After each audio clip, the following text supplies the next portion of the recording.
नमस्कार दोस्तों, स्वागत है आपका हमारे YouTube चैनल में। और हम आपको उपलब्ध कराएंगे संपूर्ण राजस्थान जी के। तो आज हम शुरुआत करेंगे राजस्थान के इतिहास की। और राजस्थान के इतिहास में सर्वप्रथम प्रमुख जो राजवंश है उसका नाम है मेवाड़ राजवंश। और मेवाड़ राजवंश किसे कहते हैं, तो वर्तमान जो उसका क्षेत्र है वो मुख्य रूप से हमारे राजसमंद, भीलवाड़ा, चित्तौड़गढ़, उदयपुर और आसपास का क्षेत्र जैसे वर्तमान में सेलूम्बर, डूंगरपुर, बांसवाड़ा इत्यादि आते थे। अब बात करें हम इसके प्राचीन नाम की, तो प्राचीन नाम था इसका सिवी, प्रागवाट और मेदपाट। अब इसका नाम मेवाड़ कैसे पड़ा, तो यहाँ पर मेव या मेड़ जाति निवास करती थी। और पाट किसे कहते हैं हमारे राजस्थान में क्षेत्र को, तो मेदपाट या मेवपाट कहते कहते अपभ्रंश हो जाता है। और अपभ्रंश से क्या बन जाता है, मेवाड़ बन जाता है। अब बात करें कि गुहिल आए कहाँ से, तो हर जो इतिहासकार है वो अपना अलग अलग मत देता है। कोई तो कहता है कि आसमान से टपके थे, तो कोई कहता है धरती फाड़ के निकले थे। लेकिन जैसे हम देखते हैं कि अबुल फजल ने कहा है कि गुहिल ईरान के नौशेखा आदिल के वंशज है। अब भाई ईरान से कोई राजा था नौशेखा आदिल, तो उनके वंशज बताए किसने, अबुल फजल ने। किसने बताया है, अबुल फजल ने। ठीक है। अब बात करें कि डीआरकर भंडारकर जो इतिहासकार है वो क्या कहते हैं, तो वो कहते हैं कि ये जो गुहिल थे ये ब्राह्मण थे। क्यों थे ये ब्राह्मण, क्योंकि इन्होंने जो राणा कुंभा का कीर्ति स्तंभ का जो लेख है उसमें वत्स गोत्रीय ब्राह्मण बताया है। किनको, गुहिलों को, इसलिए ये ब्राह्मण मानता है। ठीक है। अब बात करें आगे, तो आगे है कि गौरी शंकर ओझा है जो इतिहासकार है वो इन्हें क्या मानते हैं, वो मानते हैं इनको सूर्यवंशी मानते हैं। अब बात आती है गुहिल वंश की स्थापना की। तो गुहिल वंश की स्थापना कौन करता है, गुहिल या गुहादित्य करता है। कब करता है, 566 ईस्वी में। और इनकी माता का नाम होता है पुष्पावती और पिता का नाम होता है शिलादित्य। ये इनके बारे में सामान्य जानकारी है और इनके बारे में कोई महत्वपूर्ण तथ्य नहीं है। ये सिर्फ सामान्य रूप से संस्थापक है गुहिल वंश के, बस।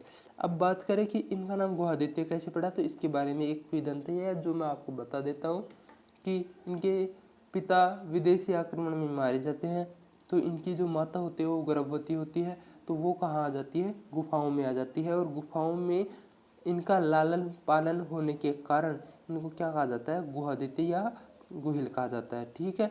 अब बात करें चित्तौड़ का जो किला है उसकी निर्माण किसने करवाया, तो चित्तौड़ किले का निर्माण 9वीं शताब्दी में चित्रांगद या चित्रांग मौर्य ने कब बनाया, 9वीं शताब्दी में चित्तौड़ किले का निर्माण कराया। ये एक इम्पोर्टेंट तथ्य है, इसको याद रखना आवश्यक है। ठीक है। अब बात करते हैं आगे की। तो अब इसके बाद में जो महत्वपूर्ण शासक है वो है बप्पा रावल। ये बहुत ही पराक्रमी और वीर योद्धा थे। इनका जो कार्यकाल है वो है 734 से 753। ये आपको हमेशा याद रखना है क्योंकि ये बहुत ही महत्वपूर्ण है कि इनका कार्यकाल कब था, 734 से 753 ईस्वी। दूसरी बात, इनको गुहिल वंश का वास्तविक संस्थापक कहते हैं क्योंकि इन्हीं के समय चित्तौड़ का वो जो गुहिल वंश था इसका सर्वाधिक विकास होता है। क्योंकि ये जो महान राजा थे इन्होंने चित्तौड़ को विजित कर लिया और चित्तौड़ को विजित करने पर भी इनकी महत्वाकांक्षाएं बंद नहीं हुई। तो इन्होंने नागभट्ट के साथ, गुर्जर प्रतिहार जो शासक था नागभट्ट, तो उसके साथ मिलकर अरबों को पराजित करता है। और साथ ही साथ यह मुस्लिम सेनाओं को पराजित करता हुआ कहाँ तक चला जाता है, मध्य एशिया तक। मध्य एशिया में किस स्थान तक, गजनी तक। और गजनी के शासक जो होता है उस समय सलीम होता है, तो सलीम को वो हरा देता है। ठीक है। जैसे कि पाकिस्तान का जो शहर है रावलपिंडी वो हमारे बप्पा रावल के नाम पे ही है। ठीक है। अब बात करते हैं हम पीडीएफ से पढ़ते हैं कि बप्पा रावल कालभोज 734 से 753 ईस्वी। अब बात आती है कि बप्पा रावल का नाम क्या था, तो इनका मूल नाम जो था वो था कालभोज। ठीक है। तो फिर अब आप पूछेंगे कि बप्पा क्या था, तो बप्पा इनकी उपाधि थी। क्या थी, उपाधि। ठीक है। इन्हें गुहिल वंश के वास्तविक संस्थापक माना जाता है। मूल नाम था कालभोज। सन 734 ईस्वी में मौर्य राजा मान को पराजित करता है। किसको, मान मौर्य को पराजित करता है और चित्तौड़ को विजित करता है।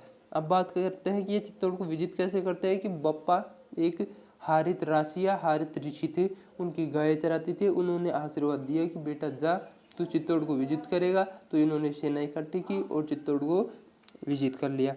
इन्होंने अपनी राजधानी नागदा उदयपुर को बनाया। किसको? नागदा उदयपुर को बनाया। अब बात करते हैं कि मेवाड़ में सबसे पहले सोने का सिक्का चलाने का श्रेय भी इन्हें ही जाता है। किसे? बप्पा रावल को। रावलपिंडी पाकिस्तान, मतलब जो रावलपिंडी जो पाकिस्तान में है, शहर का नाम बप्पा रावल के नाम पर ही पड़ा। बप्पा रावल ने मध्य एशिया तक विजिट किया। सीवी वैद्य बप्पा को चार्ल्स मार्टल की संज्ञा देते हैं। किसकी? चार्ल्स मार्टल की। अब तुम कहोगे कि ये चार्ल्स मार्टल कौन है? तो ये एक फ्रांसीसी कमांडर था जिसने मुगलों को सबसे पहले हराया। तो भारत में मुगलों को सबसे पहले हराने का श्रेय किसे जाता है? वो जाता है बप्पा रावल को। इसलिए सीवी वैद्य जो इतिहासकार है उन्होंने बप्पा रावल को क्या कहा? Charles mortal. ठीक है। अब बात करते हैं कि इनकी समाधि कहाँ है। तो इनकी समाधि है नागदा उदयपुर के अंदर। अब बात कर लेते हैं इनके थोड़े से जो राजनीतिक जीवन है उनके ऊपर। ठीक है, तो आगे चलो। कैलाशपुरी उदयपुर में एकलिंगनाथ जी का मंदिर बनवाया। किसने? बप्पा रावल ने। कहाँ बनवाया? कैलाशपुरी उदयपुर में। किसका? एकलिंगनाथ जी का मंदिर। ये बहुत ही इंपॉर्टेंट तथ्य है, इसको याद रखना अति आवश्यक है। उपाध्याय, अब इनकी उपाध्याय क्या क्या थी? हिंदू सूर्य, राजगुरु और चकवी। क्या? हिंदू सूर्य इनकी उपाधि थी। ठीक है। इसके बाद आहड़ शिलालेख में बप्पा को मुकुटमणि के समान बताया गया है। जो आहड़ का शिलालेख है उसमें बप्पा के लिए मुकुटमणि का शब्द का प्रयोग हुआ है। अब बात करते हैं आगे की। तो मुस्लिम सेनाओं को पराजित करते हुए गजनी चला जाता है और वहाँ के शासक सलीम को भी पराजित करता है। और गुजर प्रतिहार शासक नागभट्ट के साथ मिलकर बप्पा मोहम्मद बिन कासिम जो अरब का सेनापति था उसको भी पराजित करता है। कि मोहम्मद बिन कासिम जिसने लगभग संपूर्ण एशिया का पश्चिमी भाग जीत लिया था उसको भी कौन पराजित करते हैं? नागभट्ट प्रथम जो गुजर प्रतिहार शासक था और बप्पा रावल। ठीक है। ये बप्पा रावल के बारे में बहुत ही महत्वपूर्ण जानकारी थी। इनका कार्यकाल था 734 से 753 ईस्वी। ये आपको याद रखना है। बप्पा रावल की जो इम्पोर्टेंट बातें थी वो मैंने आपको बताई। अब आगे चलते हैं कि इनके बाद जो कोई महत्वपूर्ण शासक नहीं होता, एक शासक आता है, वो होता है अल्लट या आलो रावल। इसके बारे में कुछ ज़्यादा जानकारी नहीं है, सिर्फ इन्होंने हूण राजकुमारी हरिया देवी से विवाह किया। और मेवाड़ में सर्वप्रथम नौकरशाही की स्थापना का श्रेय किसे जाता है? अल्लट या आलू रावल को। और इसने अपनी राजधानी नागदा की जगह किसको बना लिया? आहड़ को बना लिया। ठीक है। इसके बाद में शक्ति कुमार शासक आता है। इसके समय मालवा का एक मुंज शासक होता है, वो आक्रमण करता है, शक्ति कुमार हार जाता है और मेवाड़ कुछ दिनों के लिए गुहिलों के हाथ से चला जाता है। जो मुंज का वंशज था राजा भोज, इसने मेवाड़ में त्रिभुवन नारायण शिव मंदिर बनवाया। कौन सा? त्रिभुवन नारायण शिव मंदिर, जिसको बाद में महाराणा मोकल ने उसका जीर्णोद्धार करवाया और उसका नाम रख दिया मोकल का समिदेश्वर मंदिर। ठीक है। तो इसका निर्माण किसने करवाया था? त्रिभुवन नारायण शिव मंदिर का मुंज के वंशज राजा भोज ने। ठीक है। अब ये कब तक रहता है मेवाड़ में? 1021 से 1031 तक कहाँ रहता है? चित्तौड़ में रहता है। इसके बाद में जो शासक आता है वो होता है रण सिंह अथवा करण सिंह। इसके दो पुत्र थे, सेम सिंह और राहब। अब ये बताना क्यों जरूरी हो रहा है? क्योंकि इनकी भी एक अलग फिल्म है। तो सेम सिंह जो बड़ा पुत्र होता है ये तो शासक बन जाता है, लेकिन जो छोटा बेटा राहब होता है वो यहाँ से चला जाता है और दूर